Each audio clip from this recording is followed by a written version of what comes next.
کیا مولا علی رضی اللہ تعالیٰ عنہ کا گھوڑا یا تلوار آسمان سے نازل ہوئے تھے؟ کیا شیعہ کا یہ موقف صحیح ہے؟ بالکل جھوٹا موقف ہے جی، اگر کسی شیعہ کا ہے یہ موقف۔ ویسے تو ایسی بھی اسمان تو ہی نازل ہوئے ہیں، ٹھیک ہے، ہمارا رزق بھی اسمان سے قرآن سے آتا ہے کہ نازل ہوا ہے، وہ اللہ کے پاس ہے، انا للہ و انا الیہ راجعون، سارے اسمان سے ہی آئے ہیں، اللہ کی طرف لوٹ کے جانا ہے۔ باقی اس کو کوئی معجزے کے طور پہ کہنا کہ مولا علی کی تلوار یا گھوڑا وہ آسمان سے آیا تھا، وہ تو ہمارے محبوب صلی اللہ علیہ وآلہ وسلم کی مبارک تلوار اور گھوڑا وہ بھی آسمان سے نہیں آیا تھا، اسی زمین سے ہی تھا۔ باقی نسبت تو آپ ضرور محبت کریں، ہم تو کہتے ہیں کہ نبی علیہ السلام کی جتنی چیزیں ہیں اگر صحیح تبرکات ہوں، وہ تو صحیح بخاری میں ہے کہ نبی علیہ السلام کا ایک مبارک کرتا تھا جو ام سلمہ نے حضور کی وفات کے بعد نکالا اور کہا یہ حضور کا کرتا ہے، جس پہ کڑھائی ہوئی تھی، یہاں پہ بھی ریشم کی، 4 انگلی تک، صحیح مسلم میں اجازت ہے، آپ ریشم کی کڑھائی بھی کرا سکتے ہیں، 4 انگلی سے زیادہ چوڑی نہ ہو۔ اور ام سلمہ کہتی ہیں ہم اس کا دھون مریضوں کو شفا کے لیے پلاتے ہیں۔ اس طرح صحیح مسلم میں آتا ہے کہ نبی علیہ السلام کی بیوی نے جو ہے وہ بال مبارک حضور کا نکالا، ایک جو ان کے پاس تھا محفوظ، اس کا دھون بھی مریضوں کو شفا کے لیے۔ حضور کے تبرکات کا وسیلہ میرا 43 نمبر لیکچر دیکھ لیں، وسیلہ اور توسل پہ۔ حضور کی نسبت کی جو چیزیں وہ تو ہم الحمدللہ مانتے ہیں، اس میں تو کوئی شک نہیں ہے۔ آپ صلی اللہ علیہ وسلم کی مبارک تلوار بھی تھی ایک، مولا علی کی تلوار کا ذکر ہوا ہے تو مولا علی تو پھر بعد میں حضور کی تلوار استعمال کرتے تھے۔ جنگ جمل صفین نہروان حضور کی تلوار سے لڑی ہے مولا علی نے۔ نبی علیہ السلام کے علمی وارث سیدنا علی تھے، میں حکومتی وارث کی نہیں بات کر رہا، حکومتی وارث صحابہ کے اجماع سے حضرت ابوبکر تھے، باقی علمی طور پہ سارے ہی تھے، لیکن حضرت علی تو میں نے بتایا کہ صحابہ اکرام بھی جن مسئلوں میں پھنستے تھے مولا علی سے پوچھتے تھے۔ مسلم شریف میں 639640 نمبر حدیث ہے کہ سیدہ عائشہ سے کوئی آگے پوچھتا ہے کہ جرابوں پہ، یعنی یہ موزوں پہ اور جرابوں پہ مسح کی مدت کتنی ہے، تو انہوں نے کہا علی ابن ابی طالب کے پاس جاؤ، ان کا زیادہ وقت رسول اللہ کے ساتھ گزرتا تھا سفر و حضر میں، بیوی سے زیادہ تو کوئی قریب نہیں ہوتا، لیکن اما عائشہ کہہ رہی ہیں کہ علی مجھ سے زیادہ حضور کے قریب ہیں، وہ تمہیں بتائیں گے۔ تو مولا علی نے کہا کہ نبی علیہ السلام نے مسافر کے لیے 3 دن اور 3 رات یعنی 72 گھنٹے اور مقیم کے لیے 24 گھنٹے، 1 دن اور 1 رات مقرر فرمائے تھے کہ ایک دفعہ وضو کر کے جب موزے یا جرابے پہن لیجئے تو آپ مسح کر سکتے ہیں۔ تو یہ ان کا علمی مقام تھا۔ تو مولا علی تو بعد میں نبی علیہ السلام کی تلوار سے لڑتے رہے ہیں، اور میں نے کربلا والا جو ریسرچ پیپر لکھا ہے نا، اس میں نبی علیہ السلام کی مبارک تلوار کا بھی ذکر موجود ہے۔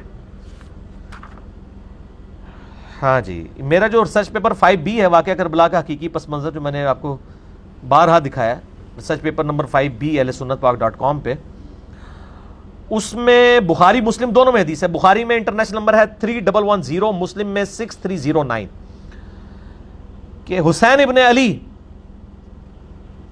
کے جو بیٹے ہیں امام سجاد زین العابدین علی ابن حسین المتوفى 95 ہجری، علی ابن حسین، حضرت حسین کے 3 بیٹوں کا نام علی ہے، علی اکبر، علی اصغر اور علی اوسط، یہ ہم کہتے ہیں، درمیان والا علی، بڑے والا علی، چھوٹے والا۔ بڑے والے علی کو تو سارے علی اکبر کہتے ہیں، چھوٹے والے کو علی اصغر کہتے ہیں، وہ درمیان والا جو ہے نا وہ امام زین العابدین ہے، علی اوسط، علی ابن حسین بن علی علیہم السلام۔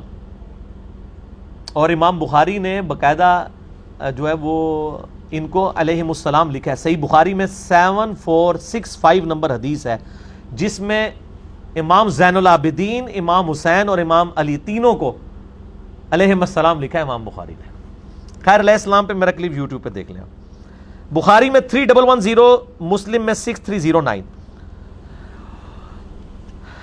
امام زین العابدین کہتے ہیں کہ جب میں اپنے والد صحیح حسین ابن علی کی شہادت کے بعد یزید ابن معاویہ کے دربار سے واپس آیا، یہاں پہ ہے مقتل حسین سے جب واپس آئے، یہ کہتے ہیں واقعہ کربلا تو وہی کوئی نہیں ہے، بخاری مسلم میں موجود ہے حضرت حسین کے قتل کا بیان، اس میں مقتل حسین کا ذکر ہے۔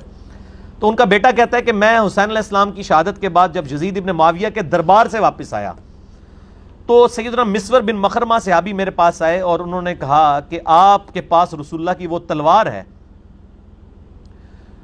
جو سیدنا علی کو ملی، پھر حضرت حسن کو ملی، پھر حضرت حسین کو ملی، حسین علیہ السلام کی شہادت کے بعد حضرت حسین ابن علی امام سجاد کے پاس تھی، وہ تلوار آپ مجھے عنایت فرما دیں، کیونکہ مجھے ڈر ہے کہ یہ قوم آپ سے چھین نہ لے۔ وہ قوم کون؟ بریلوی دیوبندی اہل حدیث، آل امیہ، وہ آپ سے چھین نہ لے۔ اس تلوار کو کہیں آپ سے چھین نہ لے، جب تک میری جان میں جان ہے اللہ کی قسم میں اس کی حفاظت کرتا رہوں گا۔ تو مسور بن مخرمہ صحابی نے مانگ لی تھی وہ تلوار، لیکن وہ زین العابدین نے نہیں دی ہے۔ نبی علیہ السلام کی مبارک تلوار اس وقت بھی آپ جو توپ کاپی میوزیم ہے نا ٹرکی میں، اس کے اندر موجود ہے الحمدللہ۔ تو یہ کوئی آسمان سے نہیں نازل ہوئی، یہ اسی زمین میں ہی سارے معاملات ہیں۔ آپ کے بقول سیدنا عمر رضی اللہ تعالیٰ عنہ نے سیدنا علی کو 6 رکنی کمیٹی میں داخل کیا، جس کے ذریعے خلیفہ ثالث کو چنا گیا، جبکہ اہل تشیع اس معاملے میں سیدنا عمر کے اس اقدام کو بدنیتی قرار دیتے ہیں، نعوذ باللہ۔ ان کے مطابق مولا علی کو ڈائریکٹ ہی نامزد کر دینا چاہیے تھا۔ میرے بھائی یہ بدنیتی قطعاً نہیں تھی، صحیح بخاری میں موجود ہے کہ یہ میں نے ریسرچ پیپر جو واقعہ کربلا والا ہے نا، واقعہ کربلا کا حقیقی پس منظر 72 صحیح الاسناد حدیث کی روشنی میں، جس میں 200 روایتیں ہیں، اکثر بخاری اور مسلم سے ہیں، اس میں بھی میں نے یہ حدیث ڈالی ہوئی ہے۔ بخاری میں ہے 3700 اور ایک اس کا طریق بخاری میں ہے 7207، جس میں حضرت عثمان کس طرح منتخب ہوئے وہ ڈیٹیل موجود ہے۔ یہ ذرا دکھا دیں جی دوبارہ ان کو واقعہ کربلا والا سچ پیپر، یہ عربی میں بھی ہے، اردو میں بھی ہے، ہندی میں بھی ہے اور انگلش کے اندر بھی ہے، انشاءاللہ فارسی میں بھی آ جائے گا، فری ڈاؤن لوڈ کر سکتے ہیں۔ اور اگر ڈاک کے ذریعے منگوانا ہے عثمان بھائی کو کال کریں 032159000162، فری آ جائے گا آپ کے گھر۔ اس میں موجود ہے بخاری میں 3700 اور 7207 کہ 6 رکنی کمیٹی جو سیدنا عمر نے وفات کے دنوں میں بنائی۔ ایک طریق میں آتا ہے کہ انہوں نے نام لیا علی، عثمان، طلحہ، زبیر، عبد الرحمن بن عوف اور سعد ابن ابی وقاص، 6۔ ایک میں حضرت علی کا نام پہلے ہے، ایک میں حضرت عثمان کا نام پہلے ہے۔ 6 رکنی کمیٹی بنائی۔ اس سے پہلے جو آپ اس پوری ڈیٹیل حدیث کو پڑھیں تو عبداللہ بن عمر کہتے ہیں کہ لوگوں نے حضرت عثمان سے کہا اپنا خلیفہ نامزد کریں، حضرت عمر سے، تو حضرت عمر نے کہا اگر میں خلیفہ نامزد کرتا ہوں تو میں اس شخص کی سنت پہ عمل کرتا ہوں جو مجھ سے بہتر ہے، یعنی سیدنا ابو بکر، اور میں اگر خلیفہ نامزد نہیں کرتا تو میں اس شخص کی سنت پہ عمل کرتا ہوں جو ہم سب سے بہتر ہے، یعنی نبی صلی اللہ علیہ وآلہ وسلم۔ تو عبداللہ بن عمر کہتے ہیں جب یہ بات حضرت عمر نے کی نا تو میں سمجھ گیا کہ اب وہ اپنا خلیفہ کسی کو نامزد نہیں کریں گے، کیونکہ حضرت عمر کوشش کرتے تھے کہ وہ نبی کے طریقے کے اوپر چلیں۔ ویسے حضرت ابوبکر نے بھی کوئی دھونس نہیں کی تھی، صحابہ سے مشورہ لیا تھا، لیکن وہ ذرا ڈیفرنٹ تھا، یعنی نامزد کیا اور ظاہر ہے کہ حضرت عمر کے لیول کا کوئی بندہ نہیں تھا، سب نے ایکسیپٹ کر لیا۔ لیکن حضرت عمر اس سے بھی ایک سٹیپ آگے گئے، انہوں نے نامزد بھی نہیں کیا کسی کو، اور کہا کہ 6 رکنی کمیٹی بنا رہا ہوں، اور اس میں الفاظ ہے کہ یہ وہ 6 بندے ہیں جن سے نبی علیہ السلام وفات تک راضی رہے۔ ٹھیک ہے، تو اس لیے ووٹنگ کی ضرورت نہیں تھی، جب نبی انڈورس کر دے پھر ووٹنگ کی ضرورت نہیں رہتی۔ اور وہ اشرم وشرا والے تھے 6 کا، علی، عثمان، طلحہ، زبیر، عبد الرحمن بن عوف اور سعد ابن ابی وقاص۔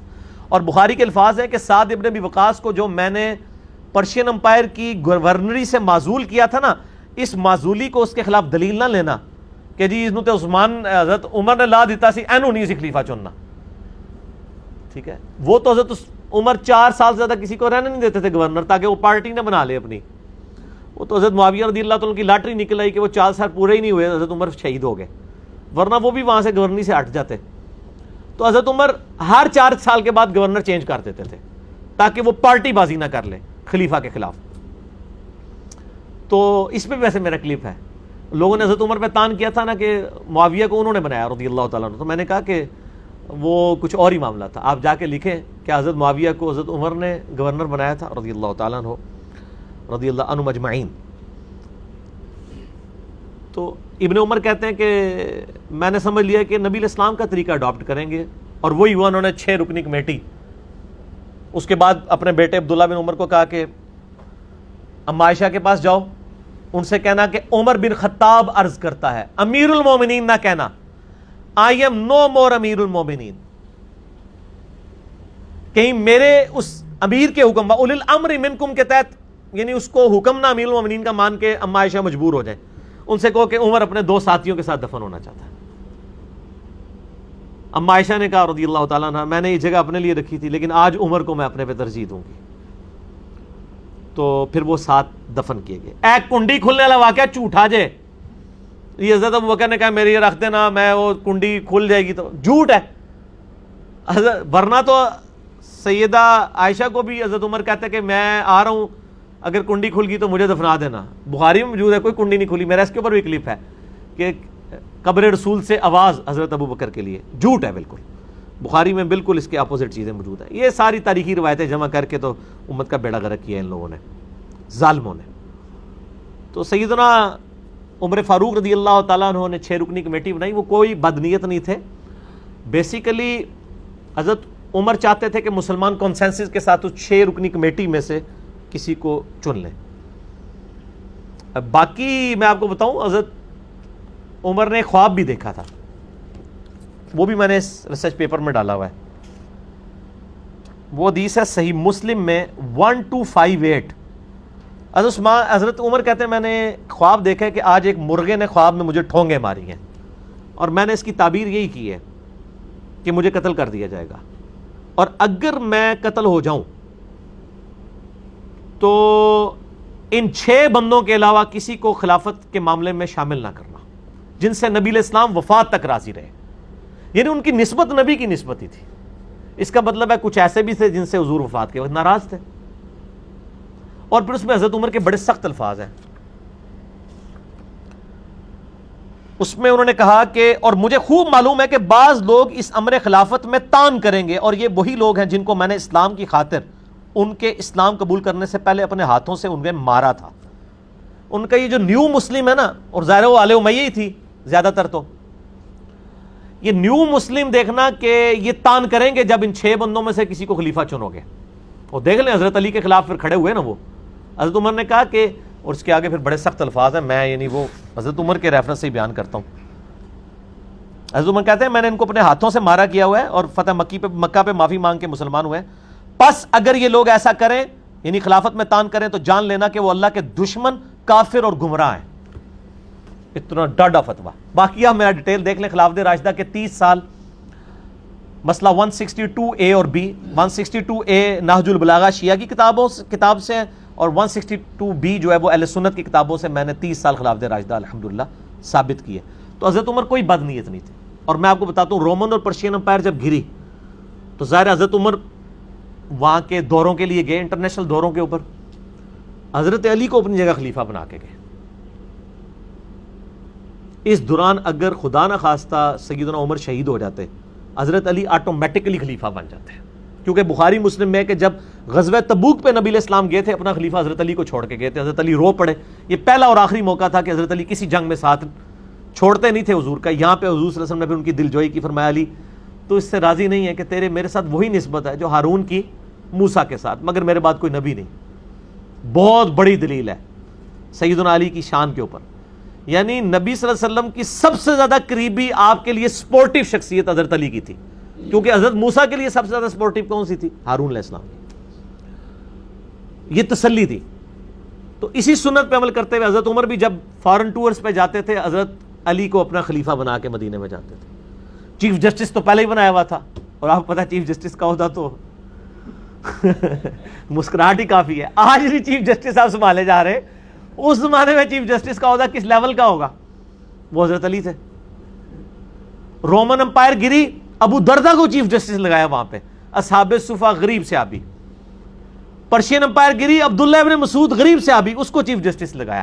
سب سے بڑی پوسٹ چیف جسٹس کی ہوتی تھی خلفائے راشدین کے زمانے میں، اور وہ سارے وہ اصحاب تھے جو تقوی، پرہیزگاری اور علم میں ٹاپ آف لسٹ ہوتے تھے. ابو دردہ غریب آدمی، اصحاب صفا. ابن مسعود غریب آدمی، اصحاب صفا. اور حضرت علی تو ویسے ہی درویش آدمی. ٹھیک ہے. تو یہ 3 چیف جسٹس تھے حضرت عمر کے زمانے میں. سیدنا علی مدینے میں، حجاز میں، رومن امپائر کے اوپر ابو دردہ، پرشین امپائر کے اوپر سیدنا ابن مسعود رضی اللہ عنہم اجمعین وعلیہم السلام اجمعین. اللہ تعالیٰ قیامت الدین ہمیں ان کا ساتھ نصیب فرمائے، آمین. تو حضرت عمر کوئی بد نیت نہیں تھے، ورنہ یہ کام نہ کرتے. حضرت عمر کے اس عمل کو بدنیتی نہ سمجھے، بلکہ ان کی احتیاط اور نبی علیہ السلام کے ساتھ عقیدت تھی. اور یہ بھی میں آپ کو بتاؤں، تاریخی روایتوں میں آتا ہے کہ حضرت عمر کی خواہش تھی کہ حضرت علی کو بنا دیں. میں نے خود وہ روایتیں پڑھی ہیں کہ حضرت عمر کہتے تھے میرا دل کرتا ہے میں اس گنجے کو نا اپنے بعد خلیفہ بنا دوں، یہ تم لوگوں کو بالکل سیدھا کر کے چلائے گا. حضرت علی اور حضرت عمر گنجے ہو چکے تھے خود پہن پہن کے نا، بال جھڑ چکے تھے. تو حضرت عمر کو بھی پتا. اور یہ یعنی مسلمانوں کے اوپر جب غیر مسلم بھی تاریخ لکھتے ہیں نا مسلمانوں کی، وہ کہتے ہیں کہ حضرت عمر کے بعد اگر حضرت علی کو خلیفہ چن لیا جاتا تو اسلام کو ایک عمر اور مل جاتا. بہرحال ایک معاملہ الگ ہے. ہم تو چاروں کو خلفائے راشدین مانتے ہیں، حسن ابن علی کو 5ویں خلیفہ راشد مانتے ہیں الحمدللہ. ٹھیک ہو گیا جی. تو ہم نہ رافضی ہیں نہ ہم ناسبی ہیں، بلکہ نہ میں وابی نہ میں بابی، میں ہوں مسلم علمی کتابی. یہ اگلا سوال ہے، اس کے بعد انشاءاللہ سموسوں کا وقفہ کرتے ہیں. صحیح بخاری میں حدیث ہے 7465، اس کی آپ شرح کیا کریں گے؟ ناسبی حضرات اسے بہت اچھالتے ہیں کہ سیدنا علی رضی اللہ تعالیٰ کو نبی علیہ السلام نے جگانے کے لیے آئے تو انہوں نے جاگنے سے انکار کر دیا. ہاں جی سانو پتہ ہے جناب. یہ جب ہم ان کو یعنی آل امیہ کی کارستانیاں سناتے ہیں نا تو وہ کہتے ہیں دیکھیں جی حضرت علی نے بھی تو یہ کیا تھا. بھئی حضرت علی نے تو صحیح بخاری میں آتا ہے کہ محمد رسول اللہ مٹانے سے انکار کر دیا تھا. تو یہ حضرت علی کے کوئی عیب کے طور پہ بیان ہوگا؟ ان کی محبت کا تقاضا تھا. نبی علیہ السلام نے بھی اس کو عیب نہیں شمار کیا. ٹھیک ہو گیا جی.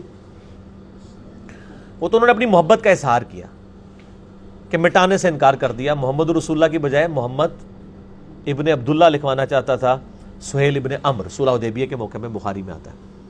اب یہ جو ناسبی اچھالتے ہیں نا صحیح بخاری کی حدیث 7465، اس میں یہ تھا، اس کے اوپر ذرا باب تو دیکھ لیں امام بخاری نے کیا باب باندھا ہے. امام بخاری تو حضرت علی کے اس جواب سے رزلٹ نکال رہے ہیں مسئلہ تقدیر کا، قدریہ کے خلاف جو تقدیر کے منکر ہیں، کہ حضرت علی کا یہ جملہ اس چیز کو جسٹیفائی کرتا ہے کہ تقدیر غالب ہے. انہوں نے حضرت علی کے نیگیٹو پوائنٹ کے طور پہ تو اسے پیش نہیں کیا، ایسے تو دین کا مسئلہ نکالا ہے. 7465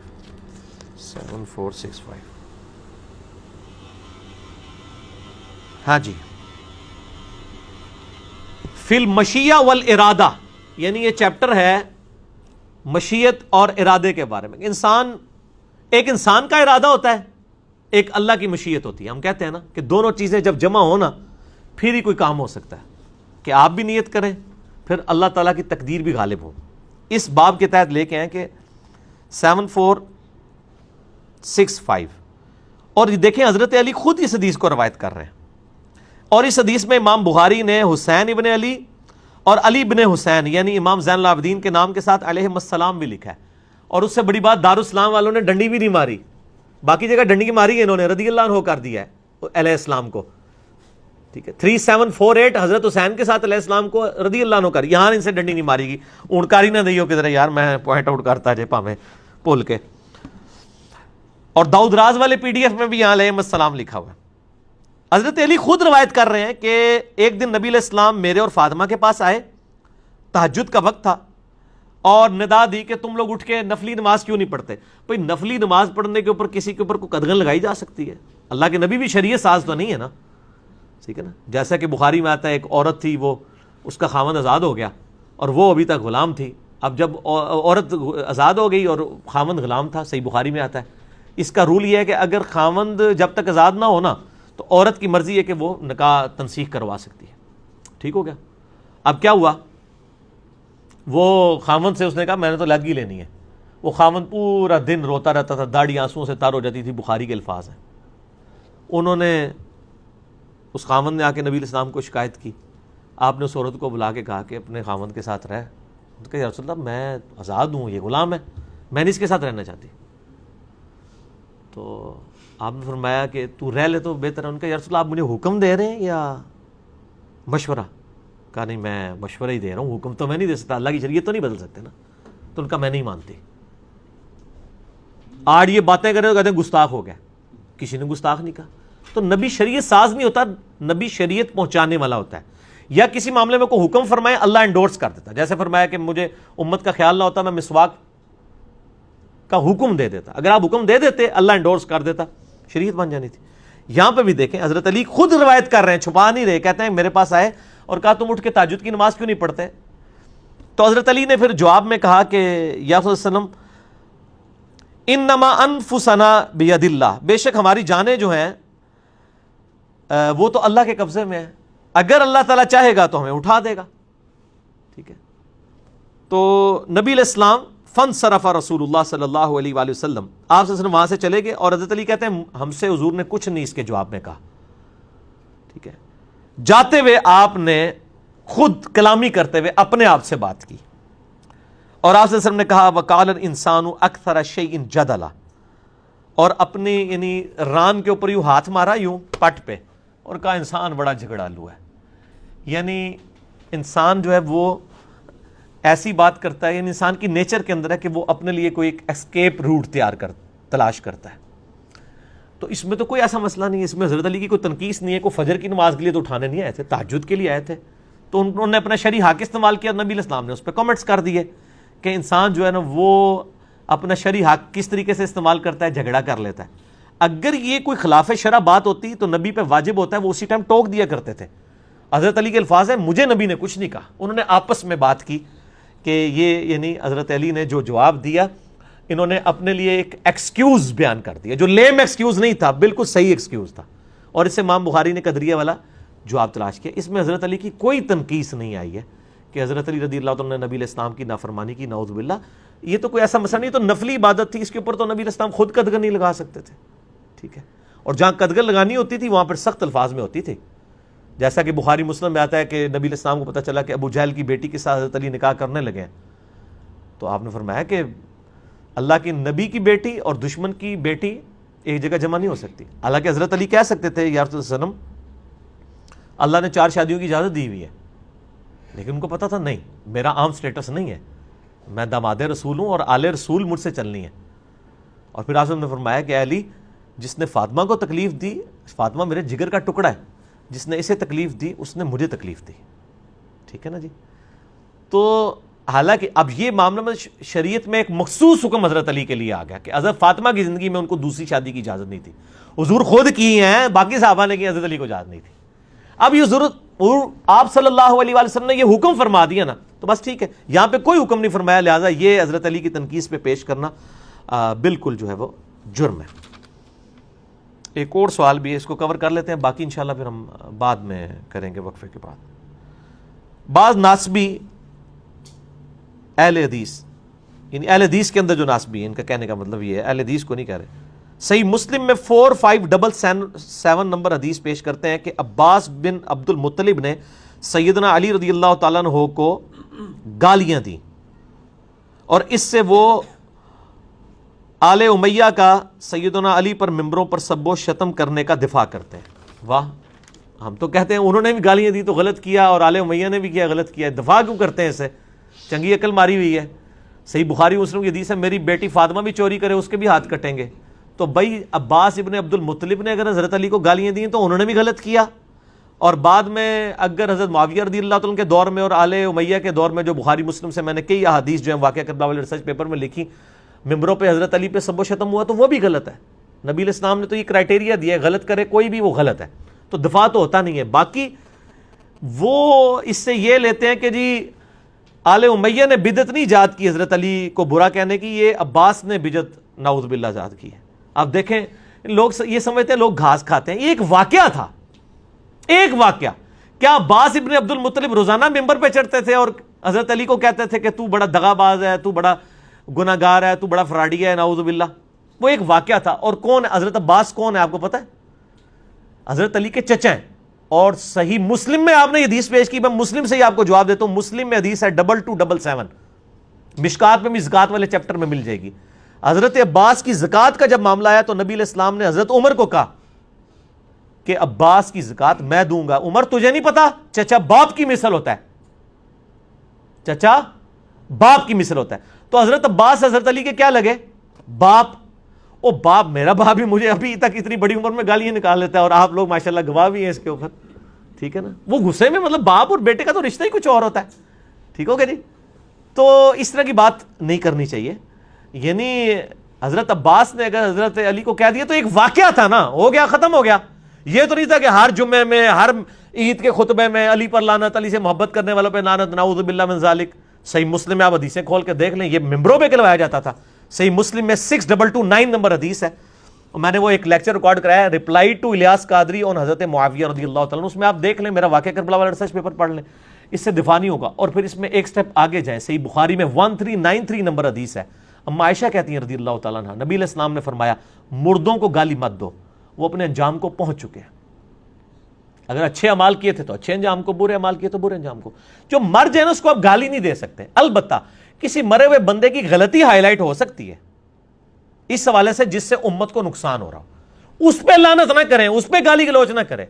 میں تو آپ نے کبھی مجھے دیکھا ہے کہ میں نے امام رضا بریلوی، اشرف تھانوی، رشید احمد گنگوہی، امام ابن تیمیہ، اتنے بڑے بڑے لوگوں کی میں نے ہمیشہ غلطیاں ہائی لائٹ کی ہیں اور ہمیشہ کہا ہے کہ امام رضا بریلوی صاحب لکھتے ہیں، فرماتے ہیں، میں نے کبھی ان کی ذات کو ٹارگٹ کر کے کبھی ان پہ لعنت نہیں کی، ان کی علمی غلطی ہائی لائٹ کرتا ہوں۔ وہ تو قرآن میں حضرت یوسف علیہ السلام کے بھائیوں کی بھی غلطی ہائی لائٹ ہوئی ہے، سب سے بڑھ کے حضرت آدم کی ہوئی ہے، اور قرآن میں سورۃ الاعراف میں آیا کہ اے اولاد آدم، ہم حضرت آدم کی غلطی تمہیں اس لیے بیان کر رہے ہیں تاکہ تمہارے ماں باپ کو جس طرح ورگلایا تھا شیطان نے، تمہیں نہ ورگلا دے۔ تو اس طریقے سے اسلامی نظام حکومت میں خلافت کے قیام کے دوران ٹوٹی کمند کہاں سے خلافت راشدہ ختم ہوئی، کس طرح ملوکیت میں بدلی، یہ ٹاپک مولانا مودودی نے بھی خلافت و ملوکیت میں لکھا، یہی ریسرچ پیپر میں ہم نے 200 حدیث بخاری مسلم سے اکثر حدیث ہیں اسے جسٹیفائی کیا۔ یہ دو الگ معاملات کو آپ مطلب کمپیئر نہ کیا، اس طرح کی جو کرتے ہیں، میں نے اکثر 55B میں بھی اس کا جواب دیا تھا کہ عباس ابن عبد المطلب کا ایک واقعہ ہوا، ختم ہو گیا، تو یہ کہنا کہ بنو عباس نے یہ بدعت ایجاد کی، بدعت ممبروں پر وفات کے بعد کرنے والا معاملہ ہے، یہ تو ایک واقعہ ہے، یہ تو واقعہ ان دو چیزوں کو زمین و آسمان کا مطلب آپ ملا رہے ہیں، آپ سمجھیں لوگ گھاس کھاتے ہیں اور لوگ آپ کی بات کو مان لیں گے۔ آپ میرے بھائی اپنے گدھوں کو بے شک لکیریں پھینک کے زیوریں بنا کے آپ لوگوں کے سامنے پیش کریں، لوگ پہچان لیں گے، کیونکہ جب گدھا بولے گا تو پتہ چلے گا او یہ گدھا ہے، تو لوگوں کو پتہ چل جائے گا اچھا یہ ناسبی بول رہا ہے، یہ اہل حدیث نہیں ہے، یہ ناسبی ہے، جب حضرت علی کا بغض نظر آ رہا ہوگا۔ تو نہ ہم رافضی ہیں نہ ہم ناسبی ہیں، کیوں؟ کیونکہ نہ میں وابی نہ میں بابی، میں ہوں مسلم علمی کتابی۔ نہ ہم سو کارڈ جو علمی بات کرے اسے وابی کہہ دیتے ہیں، اور اس کے اگینسٹ میں نے ٹرم ڈیوائز کی بابی، بابوں کا ماننے والا۔ ہم بابوں کے ماننے والے بھی نہیں، ہم علمی کتابی مسلمان ہیں، عام مسلمان ہیں، ان کو بھی ہم مسلمان ہی سمجھتے ہیں اور علمی طریقے سے ان کی غلطیاں ان پر ہائی لائٹ کرتے ہیں۔ میرے خیال ہے کافی سوالات ہو گئے ہیں، اب اس سے زیادہ میں نے کیا تو میں تھک جاؤں گا، اور عثمان بھائی سموسے بھی لے آئے ہیں، سموسے کھائیں، چائے پئیں اور کرو کری چلو، ٹھیک ہے جی۔ اللہ تعالیٰ سے دعا ہے جو حق بات میں نے کہی اللہ تعالیٰ ہمارے دلوں میں راسخ فرمائے، اگر جذبات میں میرے منہ سے کوئی غلط بات نکل گئی تو اللہ تعالیٰ ہمارے دلوں سے ہی معاف کر دے، ہمیں کتاب و سنت کی تعلیمات پر عمل کر کے دوسرے بھائیوں تک پہنچانے کی توفیق عطا فرمائے۔ سبحانک اللہم و بحمدک، اشہد ان لا الہ الا انت، استغفرک و اتوب الیک، وما علینا الا البلاغ المبین۔ جزاکم اللہ خیرا۔